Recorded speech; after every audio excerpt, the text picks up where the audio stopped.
और आखिर में एक टिप्पणी महाराष्ट्र पर मैं जरूर लेना चाहूंगा भाऊ आपसे। औरंगाबाद में रेल राज्य मंत्री थे, चीफ मिनिस्टर थे। चीफ मिनिस्टर ने कोई टिप्पणी कर दी और फिर रेल राज्य मंत्री ने भी उसका जवाब दे दिया। हालांकि बाद में देवेंद्र फडणवीस की भी टिप्पणी आई, लेकिन महाराष्ट्र का मीडिया इसे ले उड़ा। उनको लगा कि अरे, ये तो भारतीय जनता पार्टी और शिवसेना फिर साथ आ सकते हैं। मजाक में कही हुई बात को मीडिया इतना सीरियसली क्यों ले लेता है भाऊ? नहीं, क्योंकि आकलन कम होता है, असेसमेंट नहीं होता।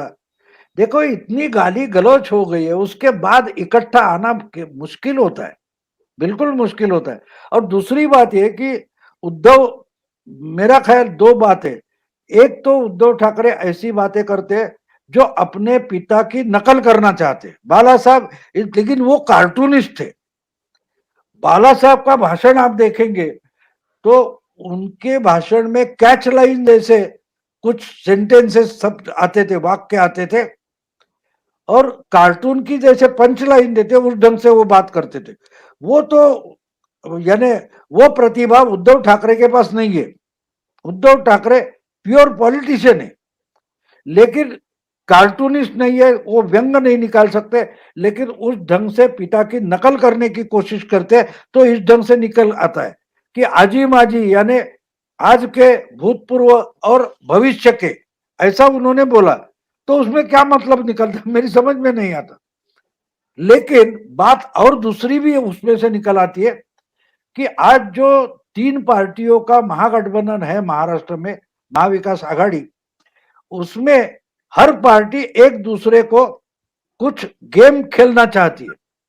तो इस ढंग से वो गेम खेला जाता है कि बीच में उठकर पवार साहब ये वो करेंगे, तो ये उठकर पवार साहब को आंखें दिखाएंगे।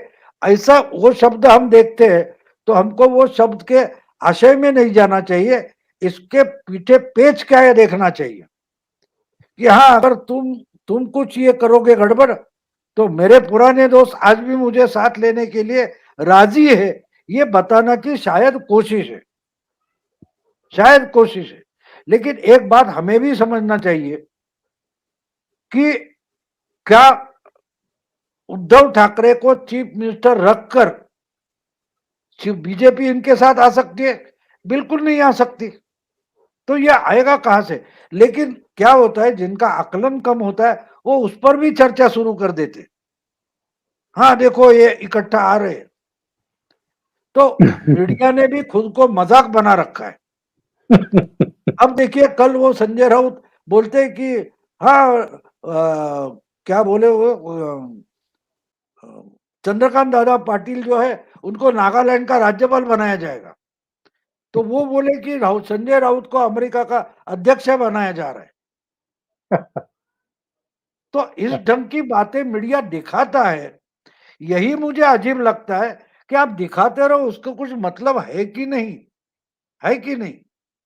इसलिए मैंने एक वीडियो बनाया था, थोड़ी देर रुकिए, क्योंकि शिवसेना यूपी और क्या बोलते हैं, मणिपुर वगैरह पंजाब के चुनाव लड़ने वाली है, गोवा की। तो शायद थोड़ी देर के बाद अफगानिस्तान का भी चुनाव लड़े, जहां कभी चुनाव होने की संभावना ही नहीं है। लेकिन क्या संजय राउत का जमाना है, वो बोलेंगे हम अफगानिस्तान में भी चुनाव लड़ेंगे, हमारी वहां शाखा है, बोल सकते हैं ना, और हमारा मीडिया दिखा भी सकता है। और एक सामान्य सी, मतलब एक अगर कोई थोड़ी सी बुद्धि का इस्तेमाल करे तो अभी 15-20 दिन पहले ही तो नारायण राणे प्रकरण होकर के निपटा है। मतलब एक केंद्र के मंत्री को आपने बेवजह गिरफ्तार किया है। उससे भारतीय जनता पार्टी का नेतृत्व कितना नाराज होगा कि आपने ये क्या, मतलब एक ऐसी हरकत की है। और बाद में इनको सफाई भी देनी पड़ी। देवेंद्र फडणवीस के साथ इनकी मीटिंग भी हुई और शायद ये कहा गया कि भाई ऊपर तक पहुंचाइए कि ये हमारा और नारायण राणे का आपसी झगड़ा है, हमारा भारतीय जनता पार्टी से ऐसा कोई झगड़ा नहीं है। ऐसी स्थिति में क्या कोई सोच सकता है कि शिवसेना, और जितनी बुरी स्थिति में शिवसेना है, मतलब लोग इतने नाराज हैं अलग अलग मुद्दों को लेकर के, ऐसे में एक एक मतलब अलोकप्रिय पार्टी को भारतीय जनता पार्टी अपने गले में क्यों डाल करके चलेगी? वो तो क्लियर है ना। और दूसरी बात ये है कि दोनों पार्टी के लोकल लेवल पर के कार्यकर्ता इतने नाराज है कि वो इकट्ठा आ जाते तो दोनों का नुकसान ज्यादा होगा। फायदा कांग्रेस और एनसीपी का हो सकता है। और दूसरी बात यह है कि हमने एक बात देखी है, आजकल के जर्नलिज्म में ये बात हो गई है कि ये मानते हैं कि हम कुछ तय करेंगे और राजनीति वैसे होगी। यानी होने वाले राजनीति का स्क्रिप्टिंग हम काउंट करते हैं, ऐसा बहुत सारे एंकर्स को, एडिटर्स को लगता है। वास्तव जी, में जी। ऐसा कुछ होता नहीं। वास्तव में ये सब होता है तब उनकी कुछ समीकरण होते हैं, वो कोई गणित बनाकर रखते हैं, मैथमेटिक्स होता है उसमें, उनके फायदे और घाटे का विचार होता है। ये आपको हेडलाइन देने के लिए कोई पॉलिटिक्स खेलता नहीं है।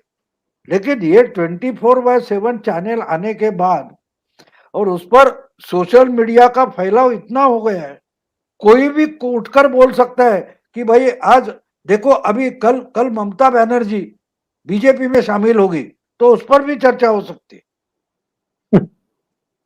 तो हो सकता है ना, क्या करें, क्या करें।